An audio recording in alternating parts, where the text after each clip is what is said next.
Je vois que tu n'as pas encore compris. Je vais être plus claire.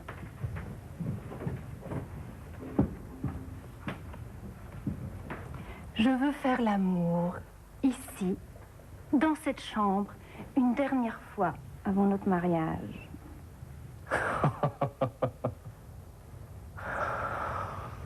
Ah, bravo. Faire l'amour sur cette paillasse dégueulasse, franchement, je préfère pas. Allez, viens. Une dernière fois avant notre mariage. Et j'ai dit non, c'est non. Puis arrête de parler de notre mariage comme si c'était le commencement de la fin. C'est ça ou rien, mon chéri. Ah, la scène de menace maintenant. Bon, tu me la joues en un acte, hein? Puis ensuite rideau. Tu veux vraiment la guerre? Mais non, je te propose l'armistice, au contraire. Pas de guerre. Faisons l'amour, mais pas dans cette cambuse. Je veux faire l'amour ici, maintenant, tout de suite et pas ailleurs. Eh bien, désolé, mademoiselle. Malgré tout l'amour que je vous porte et tous les faits que vous me faites, aujourd'hui, je dis non, non et non. Ton dernier mot? Oui, je ne céderai pas à ce caprice. Bon. Couvre-feu. Va t'asseoir. Prends une coupe de champagne, fume une cigarette. Tu vas en avoir besoin. Ah. C'est celle du condamné? Non. On n'en est encore qu'à l'instruction. Ah bon, parce que c'est quand même un procès. Oui. C'est peut-être moi qui vais en être la victime. Et monsieur le juge, peut-on savoir quel est le chef d'accusation? Eh bien, tu sais que mon père est contre notre mariage. Ah oui. Ça, je le sais, il me l'a assez fait sentir. Il m'a appelé cet après-midi. Hmm? Et il m'a dit que si je m'entêtais à vouloir t'épouser, il me déshériterait sur le champ.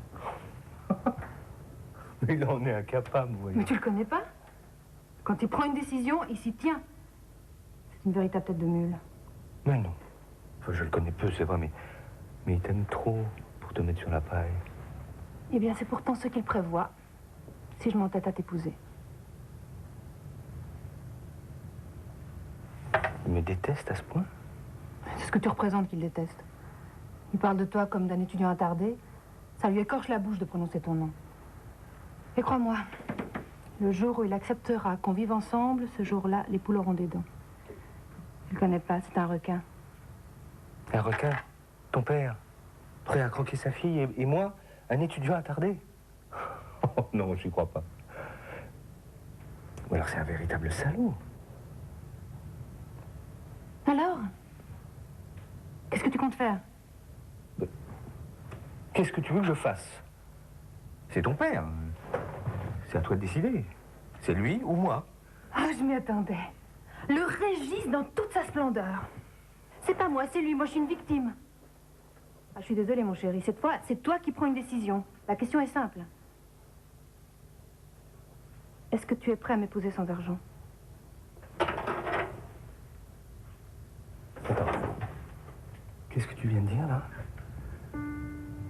Est-ce que tu es vraiment prêt à m'épouser sans un sou? Mais enfin, Marie, comment est-ce que tu peux me poser une question pareille? Hein? Je t'épouserai, mais n'importe comment.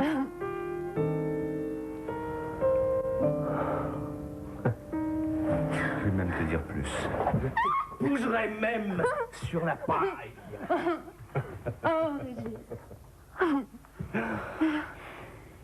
Et comment tu vas subvenir à nos besoins? Parce que tu sais que mon père va m'expulser du studio qu'il m'a loué. Oui, mais enfin, on se débrouillera. Mais comment on se débrouillera? Tu as de l'argent de côté, toi? Parce que prendre un studio, ça veut dire payer des charges, un loyer, l'électricité, le téléphone, le gaz. Bah oui, ça sûrement, on est sûrement les premiers à être dans ce cas, hein. Mais je trouverai un boulot. Mais qu'est-ce que tu sais faire? Qu'est-ce que je sais faire? Je sais pas, mais je trouverai bien, hein. Je suis pas plus bête qu'un autre. Alors, tiens, gardien. Oh, ou guide. Vous avez sur votre droite... Notre-Dame 8 ans d'archéologie pour devenir guide. Eh ben bravo, tu as de la suite dans les idées. Comment passer du rêve à la réalité en 8 leçons? Par Régis Kerouac. Attends. Je crois que j'ai trouvé. On va aller s'installer à la campagne. Tu sais, on va trouver une petite ruine à retaper, et puis ensuite on fondera une famille. Ah bah voyons. Et puis on fera du fromage de chèvre, on vivra d'amour et d'eau fraîche, comme au cinéma. Le matin, tu te lèveras avec le soleil, et moi je ferai du pain. Et l'après-midi, après une sieste coquine, Oh oui.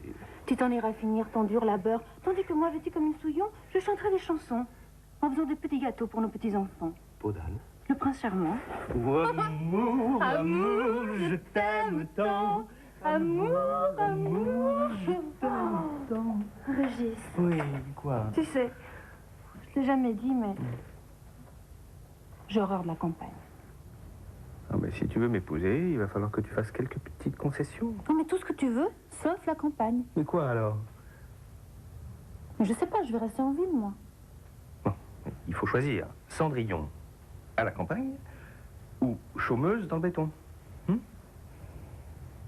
Qu'est-ce que tu sais faire, toi? Rien. Bon, alors si je comprends bien, c'est moi la fourmi au boulot et toi la cigale qui cancane avec tes copines. Moi j'amasse et toi tu dépenses. Voilà. Mais, primo, je ne cancane pas, je discute. Secondo, pendant que tu iras travailler, moi je m'occuperai des enfants que tu m'auras fait dans de grands ébats passionnés.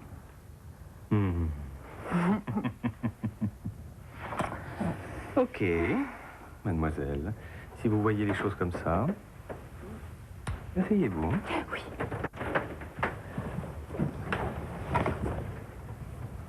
Bois une coupe de champagne, fume une cigarette, tu vas en avoir besoin. Ce que j'aime chez toi, c'est que tu as le don d'inverser les situations. Bon alors, tu es bien accroché? Complètement sous le charme. Ton père, je m'en fous. Il peut en faire ce qu'il veut de son pognon. Des papillotes s'il veut. Mais toi, j'ai décidé de t'épouser. Avec ou sans son fric.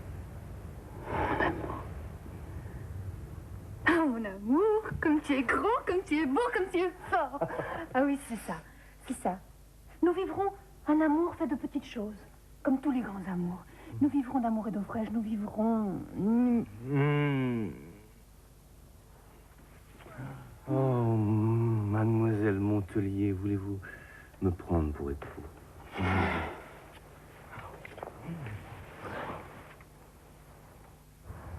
Alors, on la débouche, cette bouteille de champagne? Pas encore. Mais comment ça? Tu veux pas fêter ta victoire? Bon, c'est trop facile. Tu n'es pas un adversaire à ma hauteur. Prétentieuse. Lucide. Tu sais que j'ai connu des chevaliers qui me résistaient un peu plus longtemps.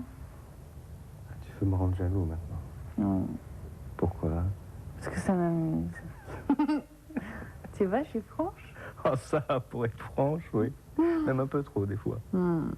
Tu es le chevalier le plus endurant que j'ai jamais rencontré. Ah, enfin, une parole sensée.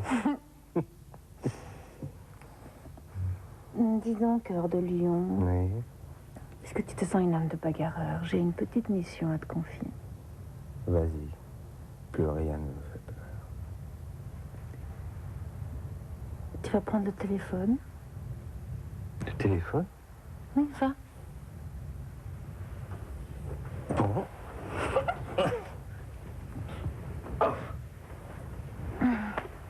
Alors. Et maintenant, chef? Maintenant, tu vas faire le numéro de mon père et tu vas lui dire tout ce que tu penses de lui. Ah. D'accord.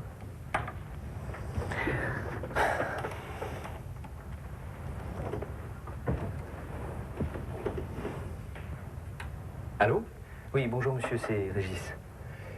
Régis Kerouac. Vous me remettez? Oui. Votre gendre. Enfin, votre futur gendre, si vous préférez. Et oui, c'est d'ailleurs à ce propos que je voulais vous parler. Comment? Ah non, non, non, non. Non, non, je n'ai aucune intention de laisser tomber votre fille. Non, mais Marie m'a appris le joli cadeau de mariage que vous comptiez lui faire et je voulais vous dire que j'étais vraiment très fier pour elle, qu'elle est un papa si généreux.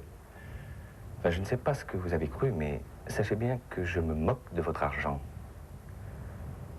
Comment je vais faire?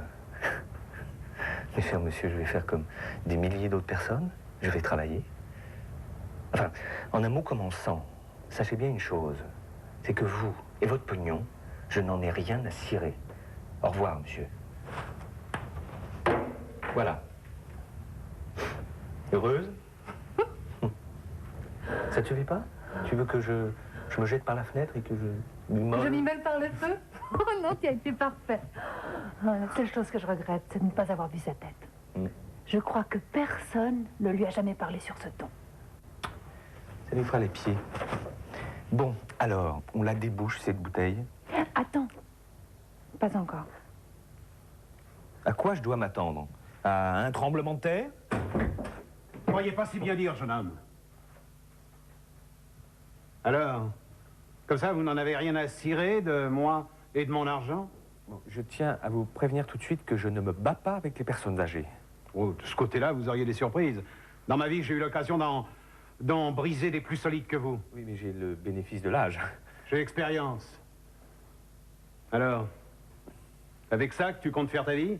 Oui, papa. Et tu me feras pas changer d'avis. J'ai bien envie de commencer par lui casser la figure, moi, ton donjon. Vous savez que vous êtes très élégant comme ça?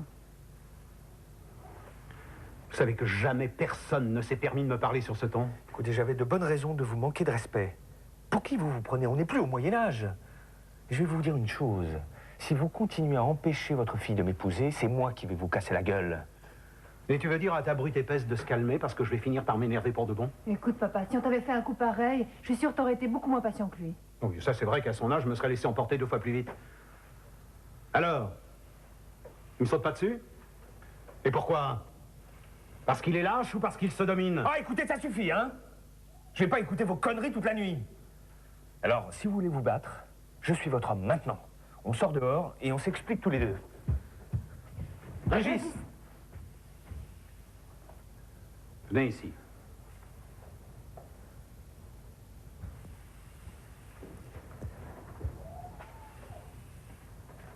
Je vais vous annoncer la dernière mauvaise nouvelle de la journée.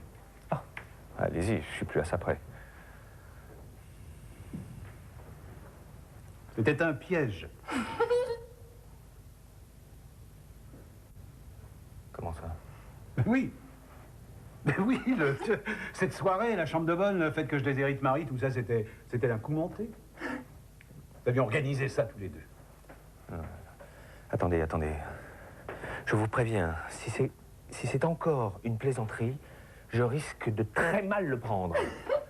Mais c'est vrai, Régis. Ça te fait rire? Mais non, ça me fait pas rire, mais si tu voyais ta tête. Ah, mais arrête!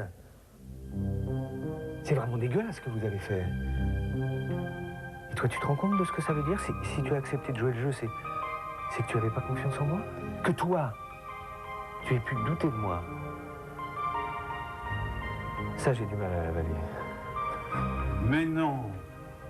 Marie ne le voulait pas. C'est moi qui ai insisté. Non, pas pour l'argent. Non, mais je voulais être sûr que vraiment vous l'aimiez. Non, ça je sais, votre orgueil en a pris un coup. Hein. Et je voulais être sûr de vos sentiments. Vous avez réagi comme je l'espérais. Allez. Maintenant, vous faites partie de la famille. Pardonne-moi, Régis. Ah, laisse-moi.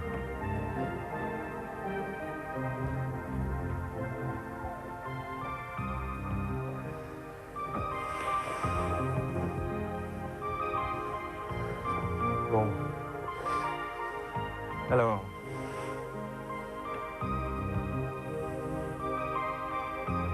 On la débouche, cette bouteille?